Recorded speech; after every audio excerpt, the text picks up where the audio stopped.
నిన్న జనగాంలో ఈ సర్పంచులు ఉప సర్పంచులకు సంబంధించి సన్మాన కార్యక్రమాన్ని ఏర్పాటు చేసి ఆ సందర్భంగా కేటీఆర్ గారు రాబోయే మున్సిపాలిటీ ఎన్నికల్లో ఈ గెలిచిన సర్పంచులు ఏ విధంగా ప్రజల్లోకి కారు గుర్తును కేసీఆర్ గారు చేసిన అభివృద్ధిని తీసుకుపోవాలనేది వాళ్ళకి అక్కడ ఉపదేశించిండు. అయితే ఈ క్రమంలో కేటీఆర్ గారు ఏమంటున్నారంటే ఈ జనగామ జిల్లాకు సంబంధించి జనగామ ఒకటి, చెరియాల ఒకటి, గన్పూర్ ఒకటి, ఈ 3 మున్సిపాలిటీలు ఉన్నాయి.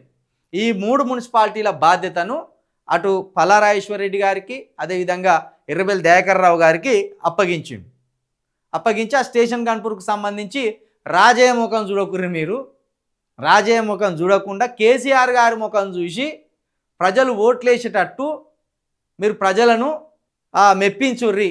మీరు కేవలం కేసీఆర్ గారి ముఖము కారు గుర్తే చూడాలి తప్పించి స్థానికంగా ఉన్న నాయకుల ముఖాలు చూడకూడదు అని కేటీఆర్ గారు నిన్న మాట్లాడింది. అంటే రాజయ్య గారు ఏ పార్టీ లీడర్ అనేది చెప్పకనే చెప్పిండు ఇక కేటీఆర్ గారు.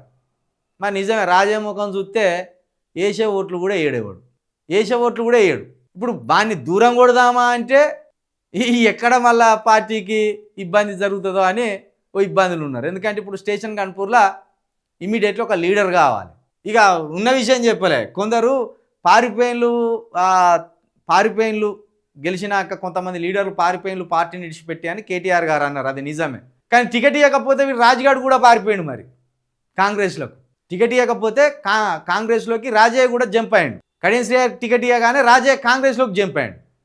కడియం శ్రీహరి కాంగ్రెస్లోకి పోగానే మళ్ళీ రాజయ్య బీఆర్ఎస్లోకి జంప్ అయ్యాడు. ఇటువంటి ముందర పెట్టుకొని నడిస్తే ఎట్లా అనేది కూడా కేటీఆర్ గారు ఆలోచించాలి.